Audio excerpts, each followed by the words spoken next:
Stories, Fables, Ghostly Tales.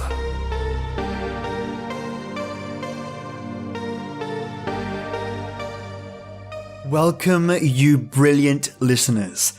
Today I have for you another listener story, this time by Chawn Morales. And as usual, my listeners just keep on surprising me. This listener mentioned to me that they are not pro writers. Chawn, mate, you're certainly getting close. Goodness. Today's story is a keeper. I hope this story has you sitting on the edge of your chair, just like I was reading it. It's a two-parter, where the second part will continue tomorrow. And without ruining the narrative, let's just say, our protagonist's family is in a very strange and bad way. Before we start, feel free to send in your own story just like Chawn did at StoriesFablesGhostlyTales@gmail.com, because people, myself included, absolutely love listening to them. Turn off your lights, turn up the sound, bring a hot Earl Grey with you. I've got mine. Delicious. And join me for a story that's unique. The phone buzzes its annoying wake-up tone. 1 ding, 2 ding, ding 3, ding ding ding, with a drawn-out tone. I have always hated my wake-up ringer, which is good. If I liked it, then I wouldn't wake up from it to shut it off. I suppose I let it ring and ring and ring, enjoying the soothing sound of a song I liked.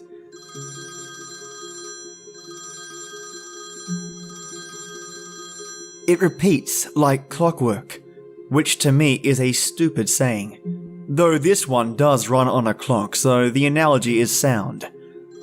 I reach over to slap the phone silent, but it keeps ringing. And the ringing makes me lose my cool. Sitting up, I grab the phone, staring at it through blurry eyes, struggling against the light when it hit me. It's Saturday. I wouldn't have set an alarm last night. This wasn't my alarm, but my text. How the hell? I mumbled to the darkness. Who's texting so late? Early? I flicked the screen to see the time. 1:39 a.m. There is also a message from an unknown number. I turned the phone off and curled back under the covers of my twin bed. I have several brothers and sisters, and being the oldest, I always give up the best to them. I hate this bed. It's lumpy and firm, but not the good firm. The kind of firm that makes you angry to be laying down. I've bought mattresses in the past, but I've always given them to one of the younger brats that try to sleep in my bed with me. You have to teach them while they're young, Dad would chide. Give them the bed so they can sleep on their own. He would always conclude, adding a different item for the occasion. Give them the toy, food, towel, TV, video game, or oxygen, and they'll learn. I may have made up the last one, but you get my point.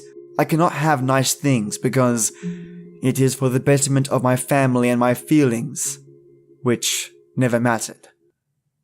My phone interjects, unhappy with my wandering, tired mind.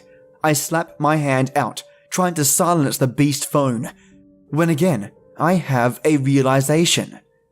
That's not my text sound. Rolling over, I grabbed the phone and held it close to my face. What do you want, unknown? I grumble, staring at the 4 messages left by someone. I swipe up, clear my eyes, and stare at that tiny screen. The messages don't make sense at first, not because how they're written, but because the words didn't make sense in the order they're in. It said, "It's not real. None of it. Trust no one. Escape." I read it a few times to make sure my tired mind isn't playing tricks on me. Nothing changes with each read. Shocking. Sometimes tired me is very stupid. I toss off the one thick cover I had, sitting up in my bed. My room is the smallest room of the 6 kids. Give up the room and they'll be happy. Dad's message repeated in my head. I worried what would happen if baby 7 came along. I look at my phone again and shake my head. Either it's a wrong number or an odd prank. Regardless, I get up and head for the bathroom. Since I'm up, I might as well piss. Boring grey carpet lined my room, wall to ordinary wall. I stopped putting up posters or buying anything for myself because I can't keep anything. I create toe fists on the shag carpet. Something about the way it felt made me smile. I never smile in public because of my crooked teeth, but in the dark, nobody can make fun of it. I shamble across the room, reaching the door in 2 long strides. And then I'm awake. Enough awake to notice that the hall light is on, which is strange for a few reasons, but I open the door anyway. Lined in the hall from my room to the bathroom is my family. My heart leapt to my throat. Everyone gave me a blank stare, having ordered themselves from tallest to shortest towards my door. My dad tilts his head, studying me. My eyes darted from one person to the next, worrying that something horrible had happened. My mum opened her mouth and closed it fast. What is going on? I ask, my palms drenched with sweat. She tilts her head and looks me dead in the eye when she speaks. Her words still haunt me to this day. You didn't see anything strange this morning, did you? She asked, devoid of all emotion. My mind blanks, and I sputter an inaudible response. You didn't see anything strange this morning, did you? She repeats in the same tone, inflecting in the exact way she did the first time. It was like she was playing a recording of herself out of her own mouth. Her lips didn't even sync up. I try to talk, but something is holding me back. I can't think straight. Something tells me to lie to her, but I can't even remember what I'm lying about. What's going on? I ask with no force behind my words. My brothers and sisters are staring at me with cold, dead eyes. Cole, my youngest brother, keeps my gaze in his icy blue eyes. The youth from his face vanished. He looked young, but behind his eyes was something old. I tore my eyes away from him and looked to my sister closest in age. Meredith, what's going on? My stomach in knots, staring into her pale green eyes. A feeling of ice trickled down my spine, making me shiver. Mum! I start. She moved towards me, and my family followed like a snake. Why are you awake? She asked me, staring hard into my room, the blank stare dissolving into one of anger. I had to pee, I said, holding up my chubby hands in defense. I don't know what to do. I'm completely freaking out at this odd interrogation for a crime I haven't committed yet. My family keeps staring at me like I'm some kind of monster they've decided to kill. I can see their faces change from placid to pissed off as I walk past each brother and sister, their blue and green eyes following my every move. And then, my still waking mind remembers the text. Go pee. We'll wait here for you, Mum says, the anger in her face seeping into her words. I keep my back against the wall and shuffle to the bathroom past my enraged family. I reached the door and fumbled with the knob, not wanting to take my eyes off them. Finally, it opened and I squeezed my fat ass inside, before slamming it shut. What the fuck? What the fuck? What the actual fuck? I whispered to myself, feeling my sanity slip away.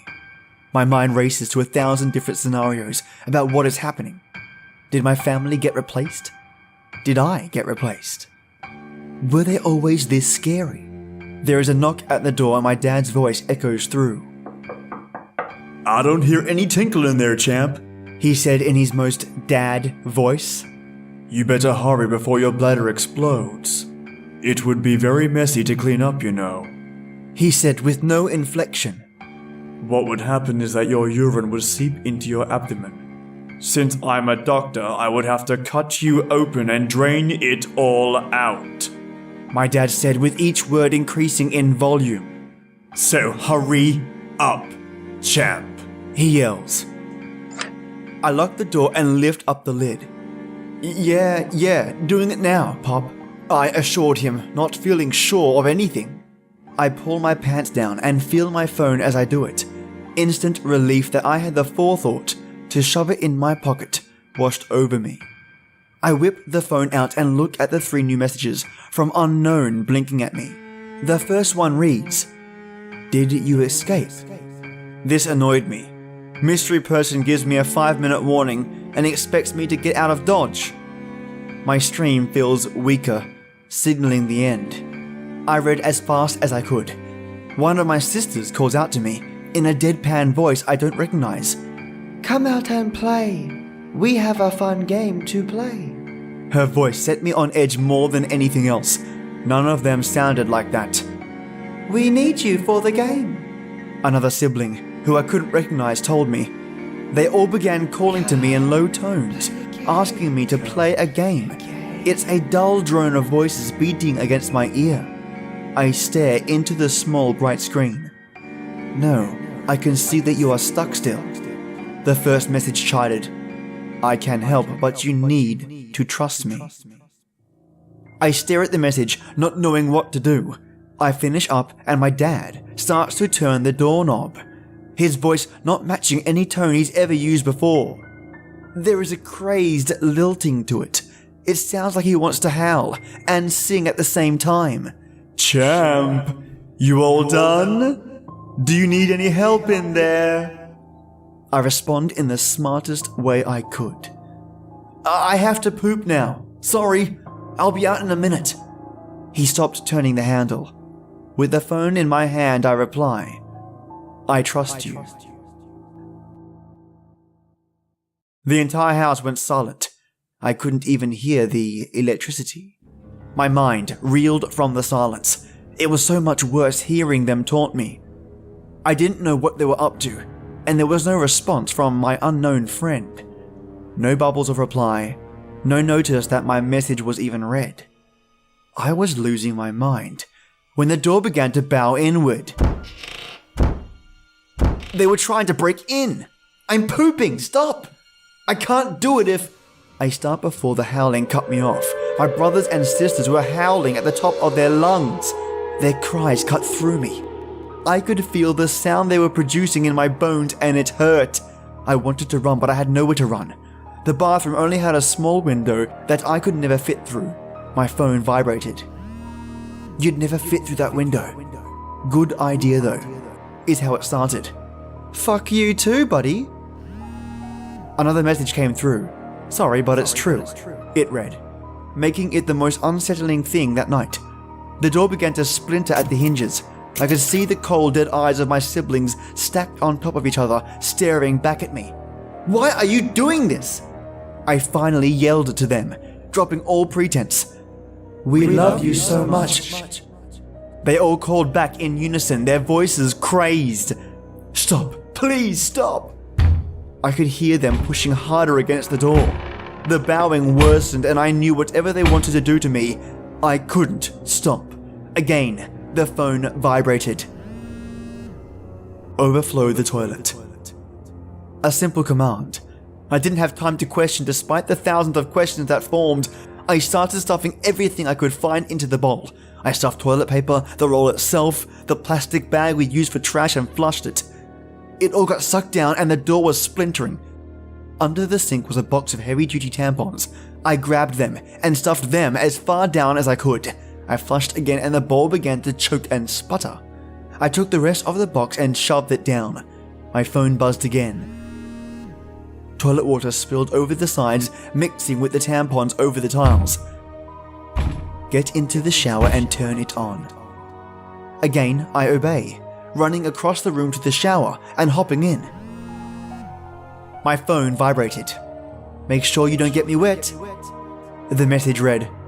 I flipped on the shower. The cold water stung at first, but I stopped feeling it when the door shattered apart. My father entered, holding the second oldest boy, Jacob, as a battering ram. His head bloody and bruised. He wore a smile from ear to ear despite his wounds. I stared on as my father dropped Jacob to the floor. A sudden memory filled my head of a time some teens threw me into a pool. I must have been 5 or 6. I fell into the water, but I couldn't swim. Terror gripped my tiny heart. Mother had told me to never go to the pool, so she didn't know I was there. Nobody did. That's what scared me the most. Dying alone, with nobody to so much as jump into a pool and pull me out. It felt like an eternity in that pool until a lifeguard jumped in and saved me. He performed CPR and called my mum. She lost her mind, and I could never leave the house without her. Those boys never so much as looked in my direction after that. "Get ready to run," I read, holding my arm out of the shower. Jacob smacked into the toilet water-covered ground, sliding to the other side of the room. My family lost it. The howls from before doubled in volume with an agonizing tune seeping in each scream. "Go, now." I ripped back the shower curtains and ran past my shocked father, barreling into him, knocking him to the floor.